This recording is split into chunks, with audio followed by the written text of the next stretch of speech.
আমরা সবাই গণেশ পুজোতে মোদক তৈরি করে থাকি। মোদক অনেক রকমভাবেই তৈরি করা যায়। আমি একদম খুব সহজভাবে মোদক তৈরি করা দেখাবো। অনেক তাড়াতাড়ি তৈরি হয়ে যায়। একটা ভালো কথা কি, বেশি উপকরণ লাগবে না। আমি কবিতা চ্যাটার্জি। আমার ওয়াইটির প্রিয় বন্ধুদের জানাই গণেশ চতুর্থীর আন্তরিক শুভেচ্ছা। আপনারা দেখছেন বাংলা টেস্ট। আজকে বাংলা টেস্টের রান্নাঘরের রেসিপি খোয়া কিংবা মাওয়া মোদক। আর দেরি না করে দেখে নেওয়া যাক রেসিপিটা। এখানে আমি কড়াতে দুধ দিয়ে দিচ্ছি। আধা লিটার দুধ নিয়েছি। নমস্তে ইন্ডিয়ার একটা প্যাকেট আধা লিটার দুধ নিয়েছি। এখন এটাকে ভালো করে জাল দেব। গরম হয়ে গেছে দুধ, 1 চামচ ঘি দিয়ে দিয়েছি। এখন ঘিটা দুধের সাথে মেল্ট হয়ে যাবে, খুব ভালো করে মিক্স হয়ে যাবে নাড়াতে নাড়াতে। তারপরে দিয়ে দেব চিনি। দুধটাও দেখুন অর্ধেকটা শুকিয়ে গেছে, অনেকটাই শুকিয়ে গেছে। তারপরে দিয়েছি চিনি। চিনিটা নিজের আন্দাজে দেবেন, যে যেরকম মিষ্টি খেতে চায়।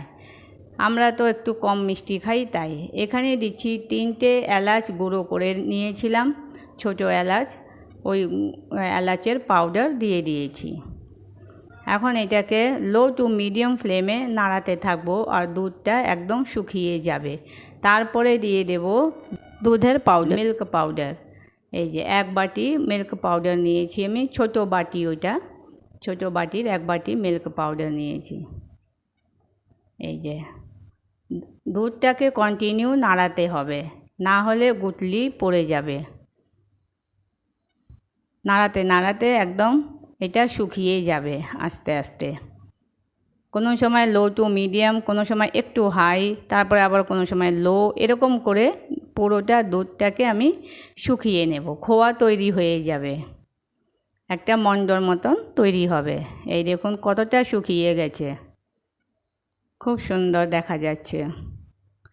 আস্তে আস্তে দেখবেন যখন এটা শুকোতে লাগবে, দুধটা খোয়া তৈরি হতে লাগবে, তখন এটা কড়া ছাড়তে লাগবে। দেখুন কড়া আস্তে আস্তে ছেড়ে দিচ্ছে, একদম কড়াতে লাগছে না। এই দেখুন কড়া থেকে উঠাচ্ছি যে আমি, একদম লেগে থাকছে না। খুব সুন্দর তৈরি হয়ে গেছে খোয়া আমার। এখন এটাকে একটা প্লেটে নামিয়ে নেব।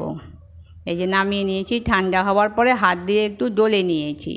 এখন এই যে মোল্ড মেদে দিয়ে তৈরি করব। এটা মোদকের মোল্ড মার্কেটে পাওয়া যায়, আমি অনলাইন নিয়েছিলাম। এর মধ্যে তৈরি করব। এই যে হাতে একটুখানি নিয়ে নিয়েছিলাম খোয়া, নিয়ে এর মধ্যে পুড়ে দিচ্ছি। মাঝখানে দিচ্ছি কাজু।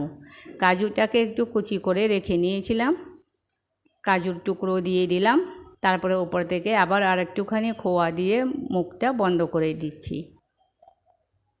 এই যে একটু কম হয়েছে, তাই আবার উপর থেকে আরেকটু নিয়ে দিয়ে দিলাম।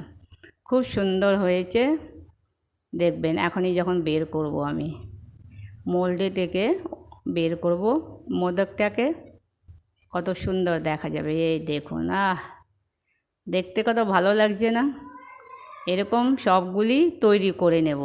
আমি আরেকটা দেখাচ্ছি আপনাদেরকে করে। এই যে এরকম হাত দিয়ে চেপে চেপে চারিদিকে করে দেব। তারপরে এই কাজু কুচিগুলি দিয়ে দিচ্ছি একটু, তারপরে আবার আরেকটু নিয়ে খোয়া উপর থেকে মুখটা বন্ধ করে দিচ্ছি। এই যে খুব সুন্দর হয়ে গেল। এখন এটাকে খুলে বের করব। দেখতে দারুণ লাগে একদম। এই দেখুন, এই যে লাগছে না খুব সুন্দর? এখন আমি এইভাবেই সবগুলি তৈরি করে নেব। এই যে আমার সব মোদক তৈরি হয়ে গেছে, ঠাকুরকে ভোগ লাগাবার জন্য একদম রেডি মোদক। এই দেখুন আপনাদেরকে কীরকম লাগছে, পছন্দ আসলো কি না কমেন্ট করে জানাবেন। আর ভিডিও তো অনেক লোকেরাই দেখে আমার রান্না, বাট সাবস্ক্রাইব করে না। সাবস্ক্রাইব করবেন সঙ্গে সঙ্গে, তাহলে এটা ভালো হবে। আমার এই মোদকের রেসিপিটা যদি আপনাদেরকে খুব ভালো লেগে থাকে, তাহলে একটা লাইক, শেয়ার আর সাবস্ক্রাইব করার অনুরোধ থাকলো। আর নতুন বন্ধুদের বলি একটু লাইক আর সাবস্ক্রাইব করে নিতে। আমি আবার বলছি, ভিডিওর শেষে গণেশ চতুর্থীর আন্তরিক শুভেচ্ছা। সবাই তোমরা ভালো থাকো, হাসতে থাকো আর সবাইদেরকে হাসাতে থাকো। এবার আমি আবার নতুন একটা রেসিপি নিয়ে তাড়াতাড়ি চলে আসব। ততক্ষণের জন্যে বাই বাই।